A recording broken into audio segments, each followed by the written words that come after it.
Bruxelles. La transformation agricole du Burundi au cœur des échanges. Une table ronde de haut niveau s'est tenue dans la capitale européenne, dans le cadre de la mission économique Burundi-Belgique-Luxembourg.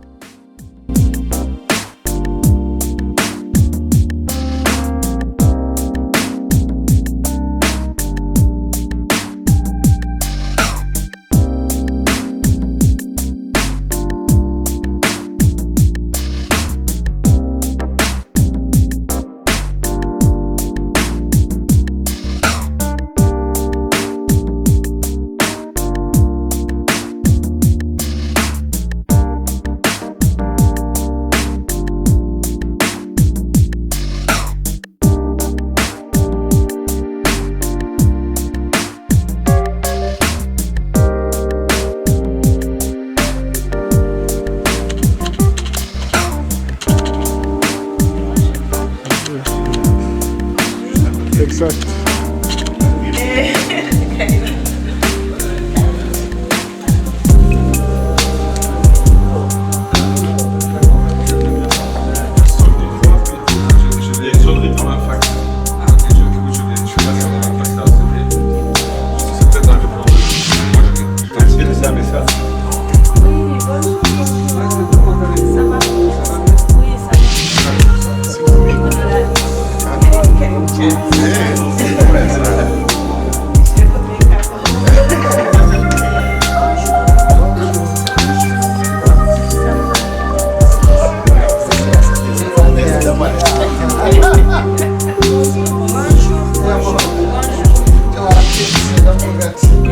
Que faut-il retenir de cette rencontre? Bienvenue à cette table ronde de haut niveau sur la transformation agricole durable au Burundi, ici à Bruxelles. Merci d'avoir pris le temps de venir ici et de participer aux discussions et aux présentations. Nous avons un programme bien chargé devant nous pour aujourd'hui. Nous allons commencer par une partie qui s'appelle cérémonie d'ouverture avec une série d'interventions de nos distingués invités.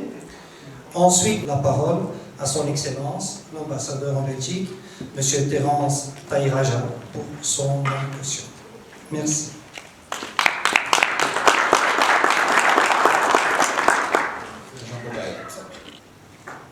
Conseiller honoraire désigné du Burundi dans la région Flandre et modérateur du présent événement, Madame Florence Nissablé, directrice générale de Rise the Shine House et co-modératrice du présent événement, Mesdames, Messieurs les représentants des institutions européennes et internationales, Mesdames, Messieurs les représentants des entreprises, Mesdames, Messieurs les représentants du secteur privé et du secteur public, chers experts, professeurs d'université, panélistes à la présente table ronde de haut niveau, Mesdames, Messieurs les représentants de la diaspora burundaise, chers journalistes, distingués invités, Mesdames et Messieurs.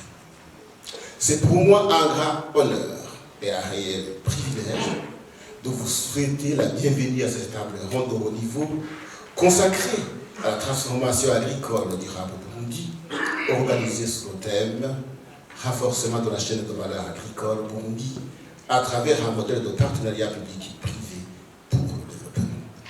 Excellences, chers invités, je voudrais, au nom du gouvernement de la République du Burundi et à mon nom propre, exprimer ma profonde gratitude à l'ensemble des institutions, organisations, partenaires, investisseurs, experts et amis du Burundi qui ont bien voulu répondre à notre invitation et honorer de leur présence cette importante rencontre. Votre participation témoigne de l'intérêt soutenu de la communauté internationale et des acteurs économiques pour les perspectives de développement du secteur agricole burundais et pour les opportunités de partenariat qu'il offre à travers la vision Burundi pays émergent en 2040 et pays développés en 2060 et le plan national de développement réalisé. Distingués invités, Mesdames et Messieurs, l'agriculture demeure le socle de l'économie du Burundi. Elle constitue un pilier essentiel pour la sécurité alimentaire, la création d'emplois, la réduction de la pauvreté et la croissance inclusive. Conscient de cet enjeu stratégique, le gouvernement du Burundi a placé la modernisation et la transformation du secteur agricole au cœur de ses priorités de développement. Dans cette perspective, une attention particulière est accordée au renforcement des chaînes de valeur agricole, à l'amélioration de la productivité, à la promotion de l'agro-transformation et au développement d'un environnement favorable à l'investissement. Toutefois, mesdames et messieurs, la réalisation de ces ambitions requiert des partenaires solides, innovants et mutuellement bénéfiques. À cet égard, les partenariats publics et privés représentent un instrument stratégique pour mobiliser les ressources, favoriser le transfert des technologies, développer les infrastructures agricoles et agro-industrielles et renforcer la compétitivité de notre secteur agricole sur les marchés régionaux et internationaux. La rencontre d'aujourd'hui constitue ainsi une plateforme privilégiée de dialogue, d'échange, d'expérience et d'identification d'opportunités concrètes de collaboration entre les pouvoirs publics, les investisseurs, les institutions financières, les partenaires techniques et les acteurs du monde agricole. Elle offre également l'occasion de mettre en lumière le potentiel considérable du Burundi dans plusieurs filières agricoles stratégiques, notamment le café, le thé, l'horticulture, l'élevage et la transformation agroalimentaire, autant de secteurs porteurs de valeur ajoutée et de création d'emplois, en particulier pour les jeunes et les femmes. Excellences, mesdames et messieurs, le Burundi demeure résolument engagé à promouvoir un développement agricole durable et inclusif, résilient, fondé sur la coopération, l'innovation et l'investissement productif. Je forme le vœu que les travaux de cette table ronde permettent de renforcer le dialogue entre les différentes parties prenantes et ouvrent la voie à des partenariats concrets, structurés et durables au service de la transformation agricole et du développement socio-économique. Permettez-moi d'y éviter, pour conclure, de vous présenter encore une fois mes sincères remerciements pour votre présence et pour l'intérêt que vous portez au développement du Burundi. Que le Dieu Tout-Puissant vous bénisse et vous protège en tout et partout. Je vous remercie.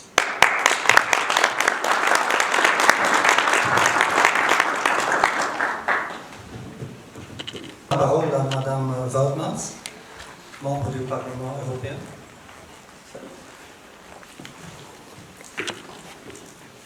Monsieur l'ambassadeur de la République du Burundi, Monsieur le représentant du gouvernement de Belgique, Madame la sénatrice, Excellences, chers collègues, chers partenaires, chers amis, permettez-moi tout d'abord d'exprimer ma profonde gratitude à l'ambassade de la République du Burundi pour l'invitation à cette table ronde de haut niveau sur la transformation agricole durable au Burundi. Le thème de la conférence d'aujourd'hui, qui porte sur la chaîne de valeur agricole, me tient particulièrement au cœur, car je suis moi-même issu d'une famille d'agriculteurs et je connais l'importance du travail de la terre comme source de revenus pour les agriculteurs et en vue d'assurer la sécurité alimentaire. En tant que présidente de la délégation l'Europe-Afrique, mais aussi, monsieur l'ambassadeur, comme fille d'un agriculteur et de citoyen d'une ville de Saint-Tran, qui c'est une ville des agriculteurs, je mesure profondément ce que représente la terre. Un moyen de substance, une dignité, et souvent un espoir transmis de génération en génération. À la suite des famines et des privations de la Deuxième Guerre mondiale, la sécurité alimentaire de l'Europe était d'ailleurs l'un des objectifs premiers du marché commun en 1958, qui a conduit à la création des communautés économiques européennes, l'ancêtre de l'Union européenne, et au lancement de la première politique publique commune, la politique agricole commune. À ce jour, la PAC reste le pilier de notre communauté de destin, bien qu'elle nécessite une réforme pour l'adapter aux exigences de notre époque. Aujourd'hui, l'agriculture vivrière et de rente donne du travail à des millions de producteurs en Afrique. Et parmi eux, il y a beaucoup de femmes qui jouent un rôle essentiel. Et c'est pour ça que je suis très content et heureux que les Nations Unies ont déclaré l'année 2026 l'année internationale des agricultrices. Je pense que ça c'est vraiment très important ici aussi de souligner. Mesdames, Messieurs, je suis également une fervente défenseur du multilatéralisme, plus qu'avant même, j'ose dire. Dans un paysage mondial rempli de turbulences, je considère que l'Union européenne doit continuer à faire le choix du multilatéralisme, de la coopération et du partenariat. Quelle que soit leur taille, beaucoup de pays à travers le monde cherchent à diversifier leurs partenariats et à assurer leur autonomie stratégique. Tout comme nous, ils recherchent la stabilité, la fiabilité des engagements à long terme et une action collective pour relever les défis communs. Tout comme nous, ils ont compris que les dépendances nous affaiblissent et confèrent un pouvoir exhaustif à ceux qui cherchent à diviser le monde et sphères d'influence. L'accord de Samoa, je veux bien rappeler ça, signé en 2023, qui a remplacé l'accord de Cotonou, vise à donner un nouveau souffle à la coopération entre l'Europe et les pays africains, des Caraïbes et du Pacifique. L'ambition de cette coopération est de relever ensemble les défis mondiaux dans une approche gagnant-gagnant.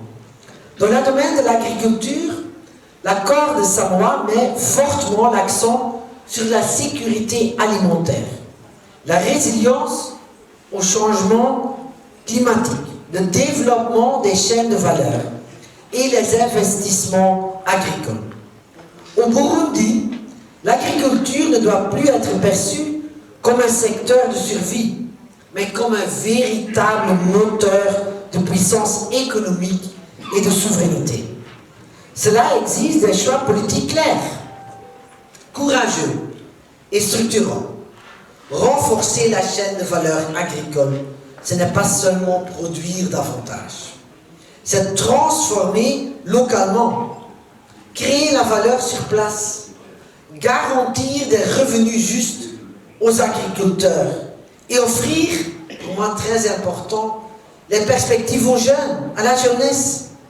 C'est aussi rompre avec une logique de dépendance pour construire une autonomie durable.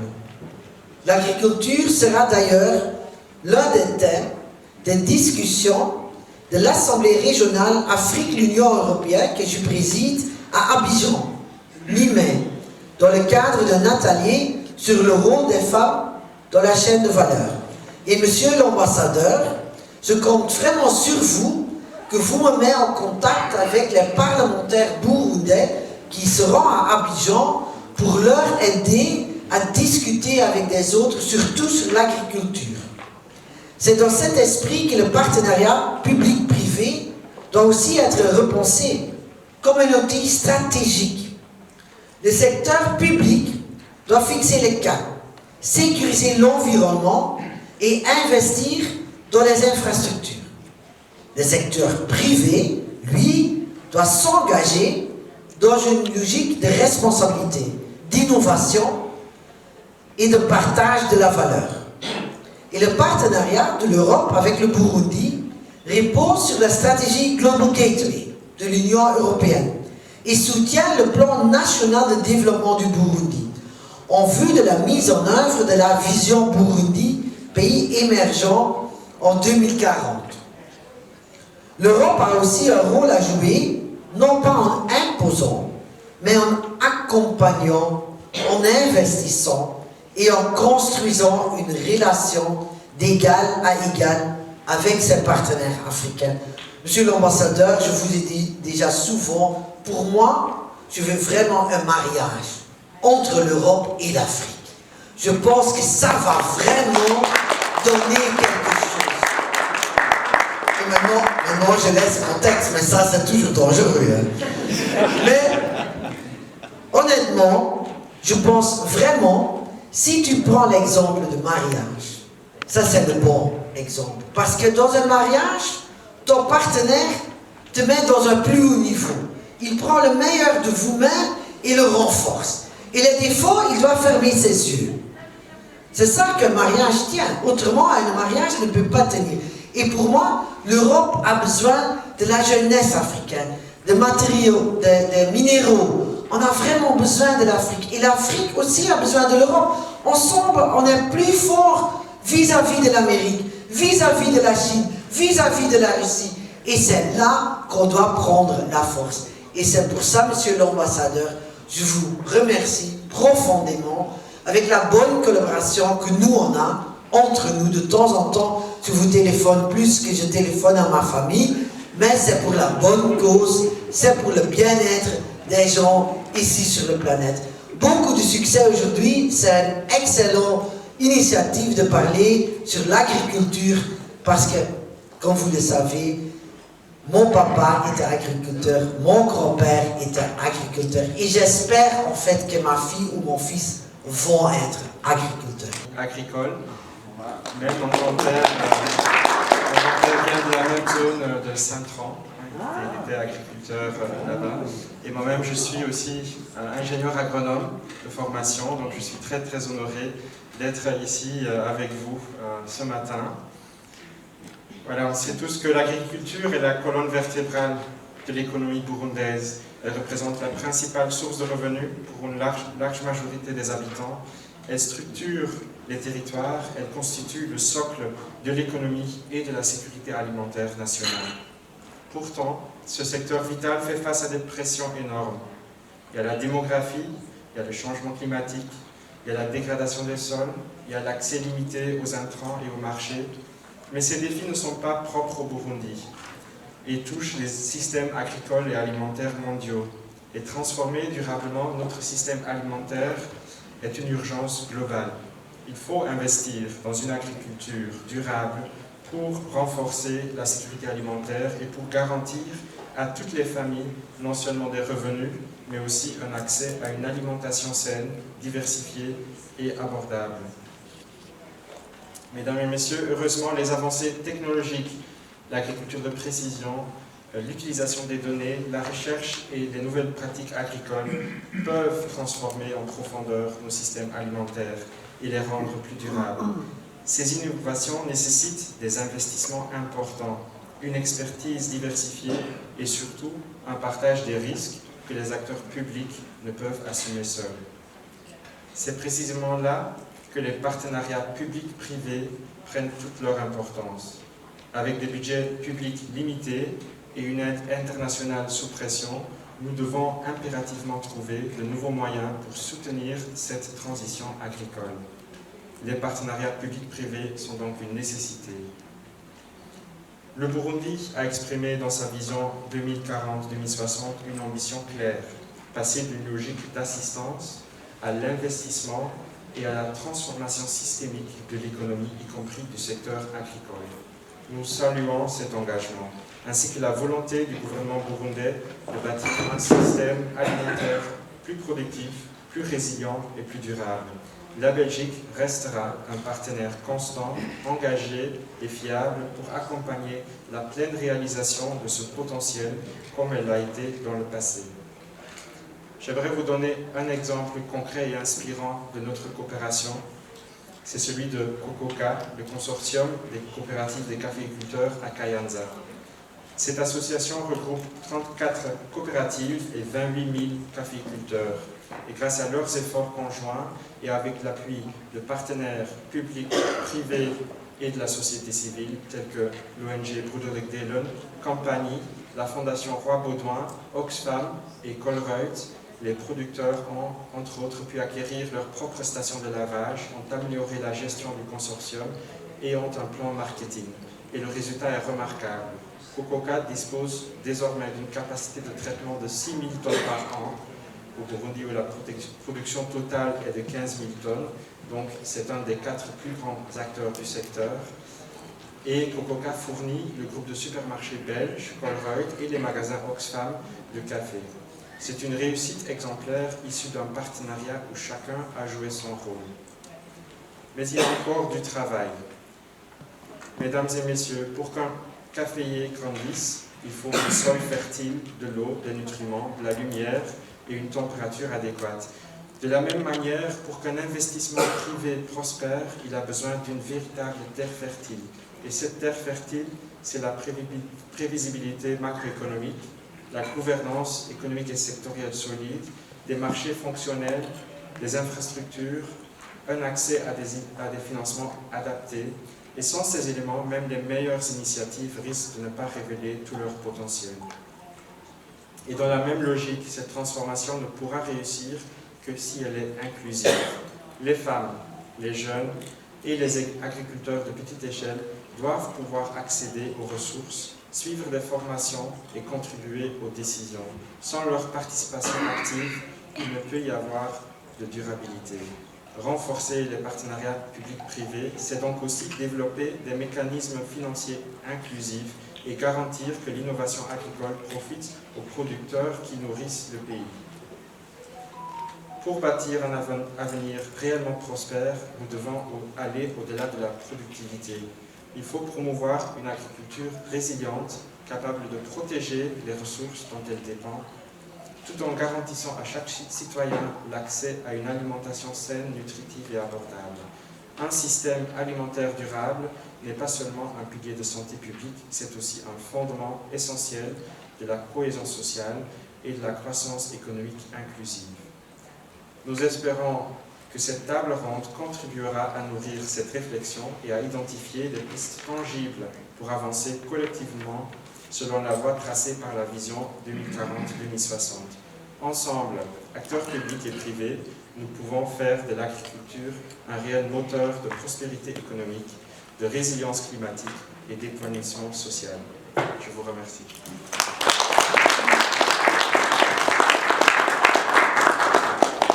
Merci beaucoup de... Bonjour à tout le monde. Monsieur Léonard Gautorier, assistant du ministre de l'Environnement, de l'Agriculture, de l'Élevage et chef de la délégation burundaise.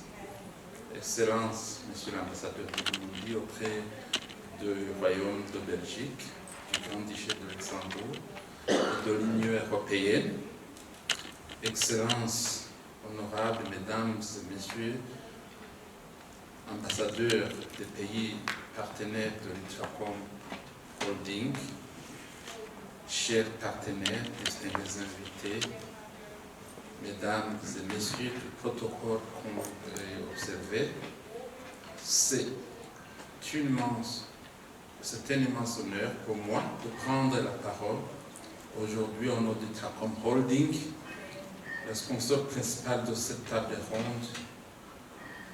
Et avant tout, je suis porteur de messages particuliers. Je tiens à vous transmettre les salutations chaleureuses et les sincères amitiés de notre PDG et investisseur, M. Adrien Tigachika. Bien que retenu par d'autres impératifs, il a tenu à ce qu'Itracom Holding prenne pleinement sa part dans la réussite de cet événement, en acceptant avec enthousiasme d'en être le sponsor principal. C'est le témoignage de sa foi inébranlable dans le potentiel agricole du Burundi et dans la force des partenariats internationaux. Si nous sommes réunis aujourd'hui, c'est pour porter une vision qui dépasse les frontières du Burundi. Itracom Holding s'impose désormais comme un acteur panafricain de premier plan. Après nos succès avec l'installation de sociétés Itracom Fomi au Burundi, en Tanzanie et au Kenya, nous franchissons une nouvelle étape majeure. Je suis fier de vous annoncer que nous sommes actuellement en phase de construction de nouvelles unités industrielles en Angola, en Ouganda et bientôt au Ghana et en Zambie. Notre mission est claire: industrialiser l'agriculture africaine pour garantir la souveraineté alimentaire du continent. Distingués invités, mesdames et messieurs, notre ambition ne s'arrête pas à l'Afrique. Pour renforcer nos échanges techniques et commerciaux, nous venons de franchir une étape historique avec l'ouverture du Tracom Europe, basé précisément en Pologne.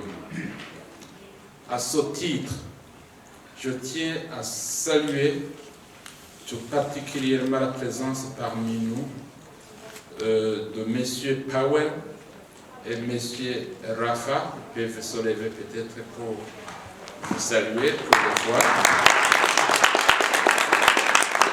qui représentent nos intérêts et notre développement sur le continent européen. Leur présence témoigne de notre volonté de créer un pont solide entre les technologies européennes et le potentiel agricole burundais. En sponsorisant cet événement, le Tracom Holding réaffirme son rôle de moteur du partenariat public-privé pour le développement.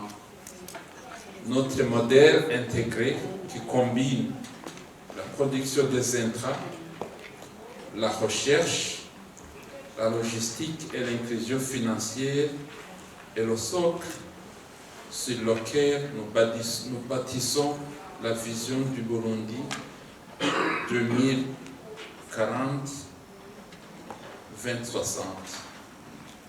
Chers invités, nous sommes ici à Bruxelles pour identifier ensemble des projets agro-industriels bancables et les ressources de financement, établir des partenariats technologiques de pointe avec nos amis européens, faciliter l'accès des produits burundais aux marchés régionaux et internationaux. Distingués invités, mesdames et messieurs, le Tracom Holding n'est pas seulement une entreprise, c'est une plateforme de transformation globale et ensemble avec l'appui de nos partenaires en Afrique et en Europe, nous allons faire du secteur agricole un véritable moteur de croissance durable. Pour terminer, je remercie particulièrement l'ambassade de la République du Burundi à Bruxelles pour son implication louable en vue de la réussite de notre rencontre d'aujourd'hui. Je vous souhaite des échanges très fructueux aujourd'hui et je voudrais remercier aux côtés de nos hôtes toutes les invités qui ont répondu présents à ce rendez-vous. Merci beaucoup.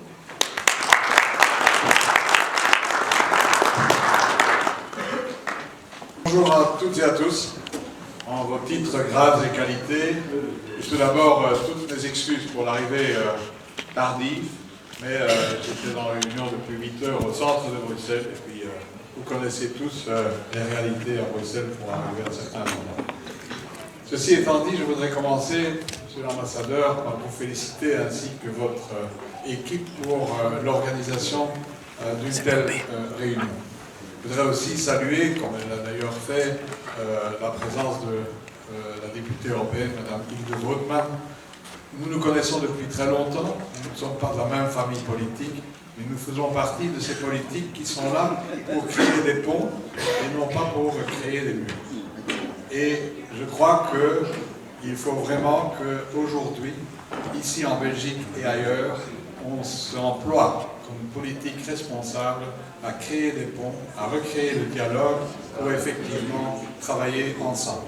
J'ai vu aussi le Sénat est très importante, surtout au moment et dans ces moments où nous vivons. C'est-à-dire où il y a une déstabilisation complète de notre planète. par des initiatives qui sont prises. Parfois, on se demande si elles ont été réfléchies ou préparées pour attaquer tel pays, pour bombarder tel autre pays, au mépris des populations qui s'y trouvent, au mépris aussi des législations sur le droit international. Nous devons aussi faire en sorte que, au continent européen, cette Europe que l'on place quelquefois comme modèle, on trouve une certaine cohérence dans nos attitudes, dans nos prises de position, pour être ou redevenir un acteur respecté et pas nécessairement un acteur qu'on met dans le fond de la salle en disant « Regardez, écoutez, on va vous expliquer ce que vous devez faire parce que tout ce que nous faisons, c'est bien fait ». Je ne sais pas ce qui va sortir aujourd'hui du Conseil européen, un Xème Conseil européen, où à nouveau on va avoir les représentants des différents États s'embrasser, serrer la main, poser pour une photo. Mais qu'est-ce qu'il y aura encore de concret derrière pour effectivement positionner cette Europe dans l'ensemble des problématiques qui se posent au niveau mondial et aussi face aux nouvelles menaces qui planent sur Cuba d'un côté, le drame de Gaza de l'autre, l'Ukraine qui n'en finit pas de finir, et également tout ce qui se passe sur le continent africain et notamment à l'est de la République démocratique du Congo. Parce que dans tout ce contexte-là, l'Afrique est ignorée. On ne parle que très peu de l'Afrique. Je prends en témoin le député européen. Quand Mme van der Leyen a fait son discours sur l'état de l'Union au Parlement européen, pas à un seul moment elle n'a cité le mot Afrique. Ce qui démontre bien que si on ne s'emploie pas aujourd'hui, là où nous sommes, dans les responsabilités où nous sommes, à dire et à combattre pour faire en sorte que l'on retrouve un dialogue franc, constructif, respectueux, de partenariat entre les peuples du continent africain et les peuples européens, nous serons perdants les uns et les autres. Quand allons-nous comprendre, enfin, que finalement, nous sommes, nous, au nord, avec une population vieillissante, et vous êtes, vous, au sud, avec une population jeune, avec aussi la mise en œuvre des techniques modernes de communication, et aussi la richesse de votre sous-sol, pas les minerais, mais la richesse au niveau de l'agriculture, de l'horticulture, de l'élevage. C'est ça, votre force.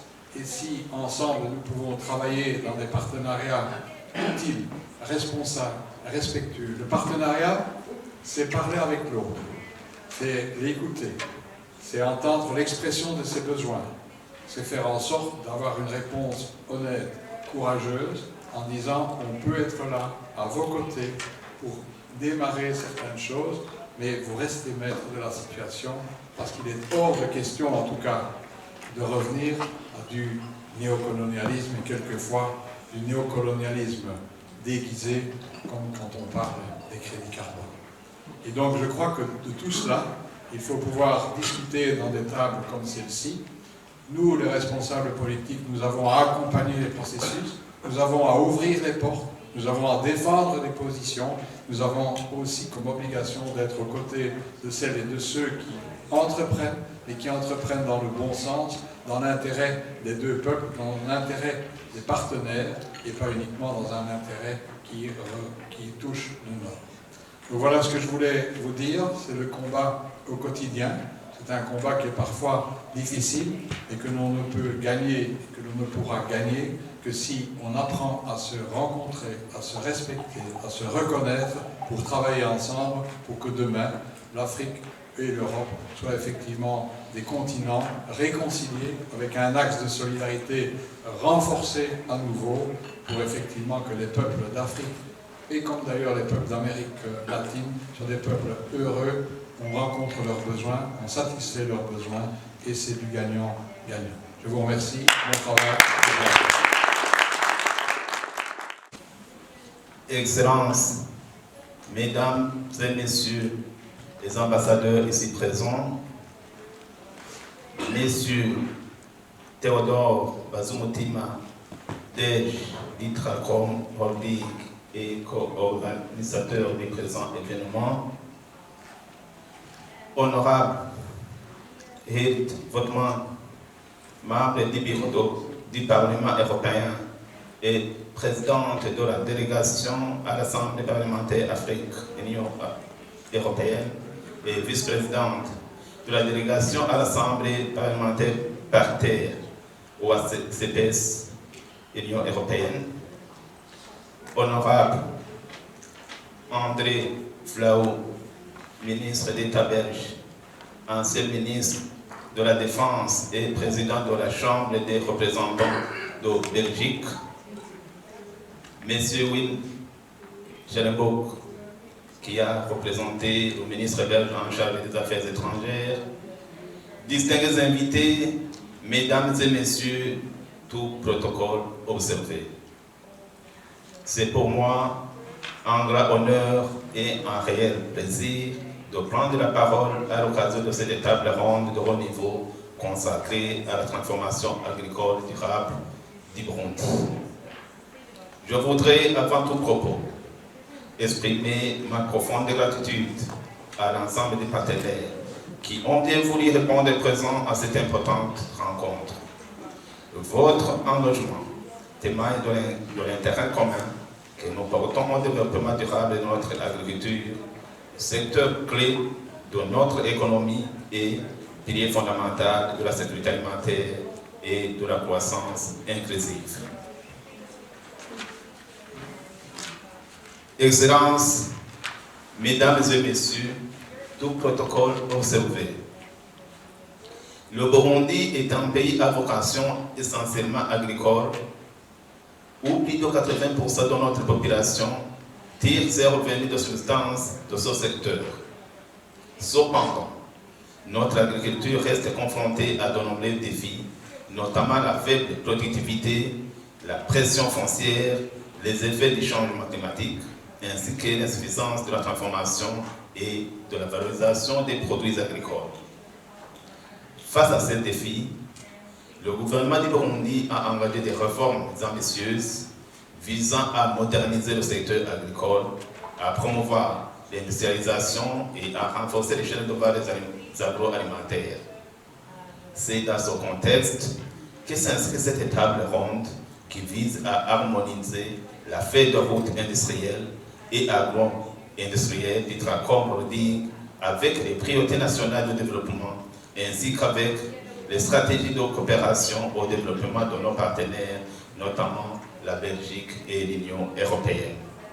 Cette harmonisation est essentielle pour garantir la cohérence, l'efficacité et l'impact des interventions.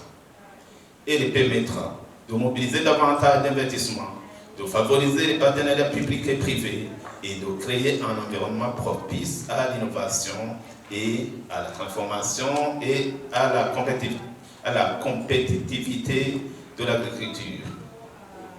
Mesdames et messieurs, le rôle du secteur privé et en particulier d'acteurs comme Itracom Holding est déterminant dans cette dynamique. En investissant dans la transformation agro-industrielle, en développant les infrastructures modernes et en créant des opportunités d'emploi, le secteur privé contribue activement à la transformation structurelle de notre économie. Cependant, pour réussir cette transformation, il est impératif de renforcer la synergie entre les politiques publiques, les initiatives privées et les appuis des partenaires techniques et financiers. C'est précisément l'objectif de cette rencontre. Créer un cadre de dialogue constructif, identifier des priorités communes et définir des actions concrètes et coordonnées. Excellences, Mesdames et Messieurs, nous devons également veiller à ce que cette transformation agricole soit durable et inclusive. Cela implique une gestion rationnelle des ressources naturelles, la promotion de pratiques agricoles résilientes soit face au changement climatique, ainsi que l'intégration des jeunes et des femmes dans le secteur, dans les chaînes de valeurs agricoles. Le Burundi dispose d'un potentiel considérable, avec des terres fertiles, une population jeune et dynamique et des partenaires engagés. Nous avons toutes les raisons d'être optimistes. Ensemble, nous pouvons bâtir un secteur agricole moderne, compétitif et durable, capable et de répondre aux besoins de notre population et de contribuer à la prospérité nationale. En conclusion, je formule le vœu que les travaux de cette table ronde soient fructueux et débouchent sur des engagements concrets, des partenariats solides et une feuille de route claire et partagée. Excellences, distingués invités, mesdames et messieurs, c'est sur ces propos que je déclare ouverte la table ronde de haut niveau sur la transformation agricole durable au Burundi. Vive la coopération internationale, vive le partenariat public et privé. Je vous remercie, que Dieu vous bénisse.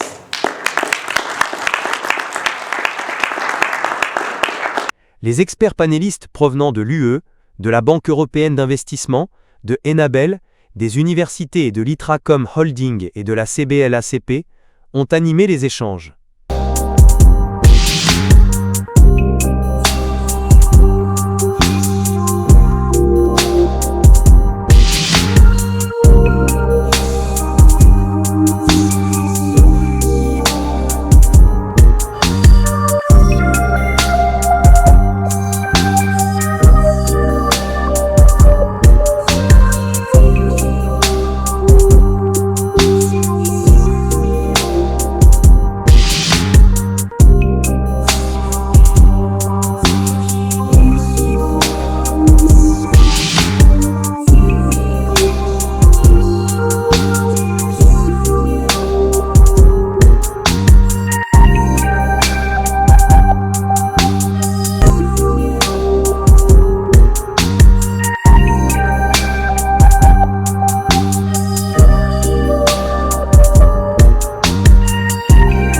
Deux panels pour aller plus loin.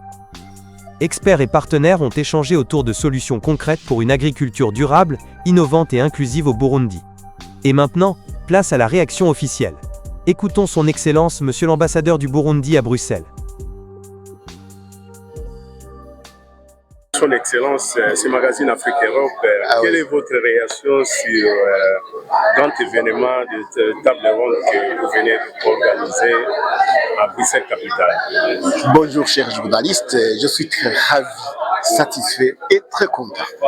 Les résultats, après des préparatifs jusqu'à maintenant, c'était super, c'était magnifique parce que tous les invités ont répondu au rendez-vous, tous les experts, que ce soit des universités chercheurs, de l'Union européenne, de la BI et les autres ont répondu au rendez-vous.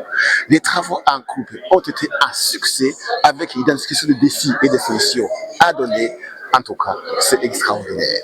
Je suis satisfait et ravi de tous les résultats d'aujourd'hui. Donc, je peux lancer aux participants et de leur demander d'aller justement s'approprier des recommandations de la présidente table ronde et d'essayer de mettre en application. Deuxièmement, vous savez que l'union fait la force. Il y a les entrepreneurs burundais et d'autres européens. C'est l'occasion de networking, de se donner des contacts. Donc, nous allons travailler ensemble et de voir comment échanger non seulement les marchandises ou les produits, mais aussi échanger la technologie pour que aussi en Afrique, nous puissions avancer.